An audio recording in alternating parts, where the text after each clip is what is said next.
Hola, yo soy Gerardo López Gallo, soy vicepresidente de contenido de Discovery Networks México y estás en el programa De Tú a Tú.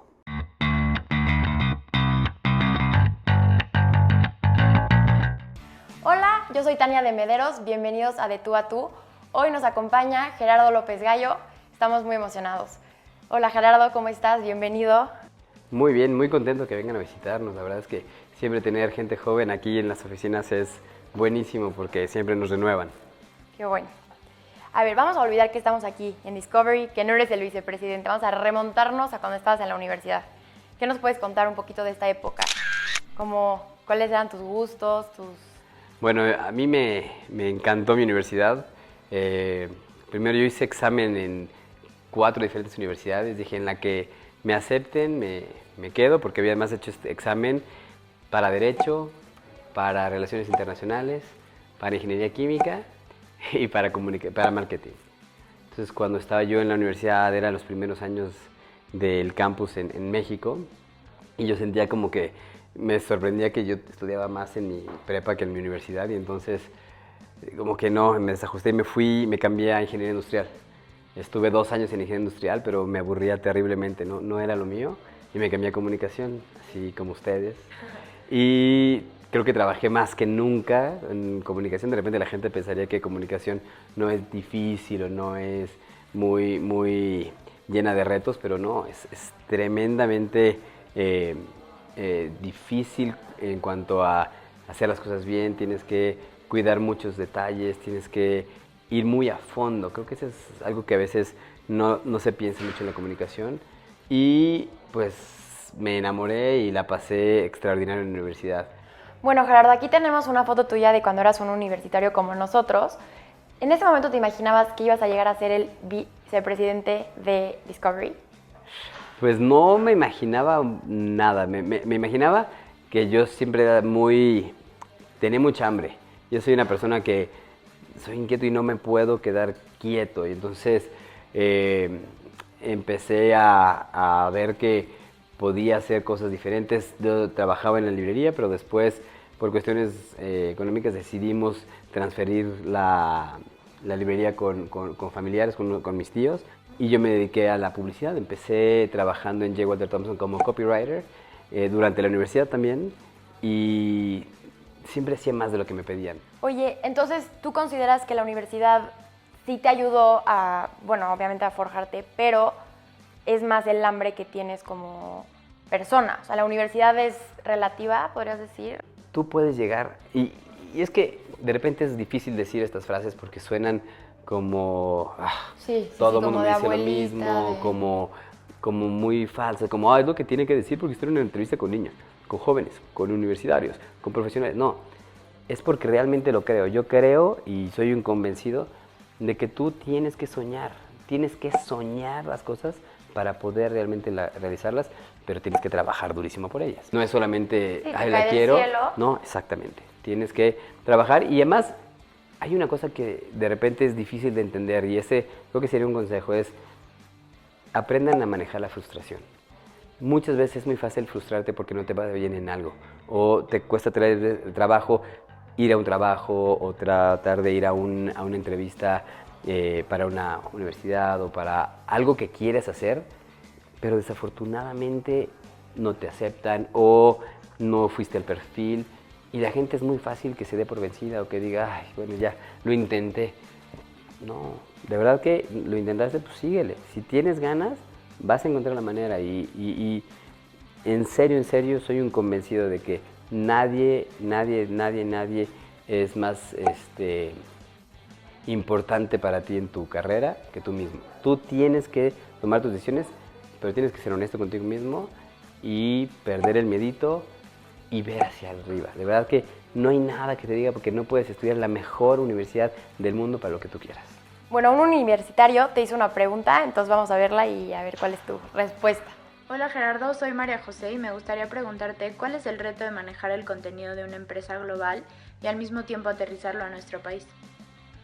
Hola María José, mira, el reto está en aterrizar de una manera que a los mexicanos les guste. Entonces, lo que hacemos nosotros es analizar qué tipo de contenidos pueden funcionar para la idiosincrasia, para el imaginario colectivo de México y entonces lo acomodamos a través de nuestras noches temáticas. Entonces en Home and Health tenemos lunes de salud, martes de relaciones, miércoles de belleza, jueves exquisitos, viernes ahorita estamos justamente reenfocando un poco, sábados sexys, que lo acabamos de lanzar apenas, y los domingos que tenemos que son un poquito más como de investigación y suspenso, ¿no? Entonces, al darle estos temas a la gente, le permito que no necesariamente tengan que saber exactamente los nombres o no acabe una temporada, entonces ya no quieran venir, porque ya saben lo que pueden encontrar en Discovery. Entonces, es un poco nuestra estrategia para acomodar el contenido y te digo, es esa combinación entre revisar qué cosas vienen de fuera y qué cosas nos pueden servir a nosotros aquí en Discovery México para que la audiencia de aquí de México le guste y lo comente y esté aquí cada día. Bueno, yo sé que hiciste una maestría en Miami, una maestría ejecutiva. ¿Cómo consideras que benefició tu carrera profesional haberla hecho? Para mí yo creo que fue fundamental, de verdad. Yo creo que llega un momento en tu carrera que vas subiendo y entonces necesitas otro tipo de herramientas, porque lo que pasa cuando trabajas mucho tiempo en un lugar o en una industria es que te enfocas mucho en una industria. Entonces la ventaja es que te empiezas a volver un poco experto en esa industria, pero lo malo es que tu foco se empieza a hacer cada vez más chico, más chico, más chico. Y necesitas ver cosas mucho más grandes. Entonces, incluso te diría que lo que más me parece interesante de una universidad y después de una maestría no es los conocimientos específicos que aprendes, sino es cómo entrenan en cada universidad a tu cerebro a pensar. Es decir, cómo te vas a enfrentar a los problemas. Tu forma de reaccionar ante las cosas no es porque aprendiste cuánto es 2 más 2, o es cómo funciona mi cerebro a través de todas las cosas que he recibido y cómo a través de estos impulsos o de estos estímulos yo reacciono. Entonces, mientras más tengas abierto el panorama, tienes mucho más puntos de dónde poder enfocarte para poder resolver tus problemas. Entonces, para mí, te digo, fue extraordinario y parte fundamental creo que a la hora de que yo ya tengo esta maestría y a la hora que justamente empiezas a cambiar tu forma de pensar, me empezaron a dar las oportunidades ya de senior executive, ¿no? Un poquito más arriba. Yo cuando entré era director y después, poco después, inclusive durante la maestría fue cuando logré tener la primera vicepresidencia y es parte muy interesante. Ahora, es importante que sepamos que todo es un poco un juego de riesgos y que cuántos riesgos tomas. Para mí es un riesgo grande en el sentido de que fue una maestría donde invertí muchísimo dinero y que además a la fecha sigo pagando y seguiré pagando por los próximos 10 años y creo que... Pero valió toda la pena. Pero valió toda la pena. Es como, creo que es importante darte cuenta que tienes que apostar en ti. Si en alguien deberías de tener confianza y apostar, es en ti. Y entonces, pues para mí es fundamental, porque además, por más que tú compres una casa, un coche, todas esas inversiones podrían en algún momento caerse. Tu educación, es que eso jamás se te va a ir. Eso te va a acompañar toda la vida. Entonces, yo sí estoy convencido, no solamente creo, no, te estoy convencido que el haber hecho una maestría a mí me ayudó a escalar a otros puestos que no hubiera tenido acceso probablemente sin haber hecho la maestría. ¿Crees que Netflix, ahora sí que la segunda pantalla, ha afectado a Discovery? Mira, este es un tema muy interesante porque además la gente es muy fácil que empiece a pensar siempre en uno o el otro. Lo que creo que está pasando y lo que va a seguir pasando es que el ser humano o las personas están empezando a consumir cada vez más contenido. No quiere decir que estés dejando de ver contenido. Es más, y el ejemplo es muy claro. Cuando había 4 canales, veías esos 4 canales y si estabas fuera, pues no veías contenido porque no existía. Ahora tienes un teléfono y lo puedes ver. Eso no quiere decir que no vayas a ver en otro lugar. Entonces, de que el modelo de negocios está cambiando y tenemos que seguir entendiendo cómo podemos servir a nuestras audiencias de las mejores maneras, eso sin duda, claro que sí. Pero ahí es donde una compañía como Discovery lo tiene para mí muy claro, que es lo más importante es el contenido. Donde viva, la plataforma de distribución que lo tenga es un poco secundario. Es importante, no quiero decir que no tenga un valor, la verdad es que yo creo que Netflix es una gran compañía, yo creo que han hecho muy bien las cosas, pero también creo que no necesariamente va a ser el reemplazo es un ajuste de modelo de negocio, un ajuste de lo que está sucediendo, de cómo la gente recibe los contenidos. Y además, también es importante entender los ciclos de vida de la gente.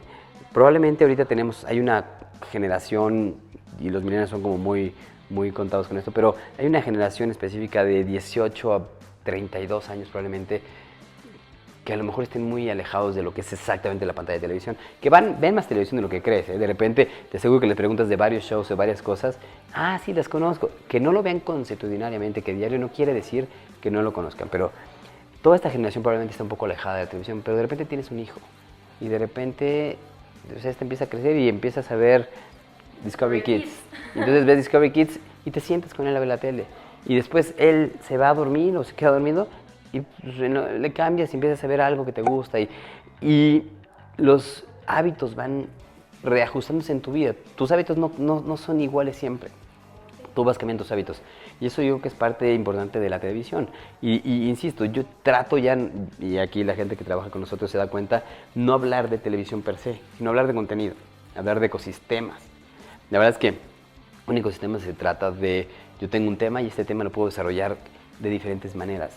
Puedo hacer un contenido corto y puedo ponerlo a lo mejor en Facebook, puedo hacer un contenido largo y lo ponemos en una pantalla de televisión, porque también no es tan fácil que en un teléfono te avientes fuera de las series de ficción, que las series de ficción ahorita además están teniendo como un boom muy importante y creo que los ciclos son así. Hubo un tiempo que toda la parte de realidad era lo máximo, luego ahorita hay un boom muy grande con series, pero creo que también hay que entender en el mundo que vivimos, nada más en México, somos más de 120 millones de personas.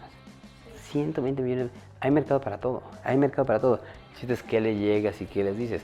Y ahí es donde nosotros como Discovery, bueno, pues yo estoy súper orgulloso de que las ofertas que nosotros le ponemos a la gente de contenido, insisto, no quiero ver la televisión, sino de contenido, son positivas, aprenden algo.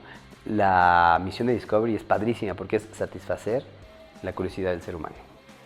Bueno, tú tienes mucha gente que es pues, tu responsabilidad y dentro de la empresa pues tienes poder.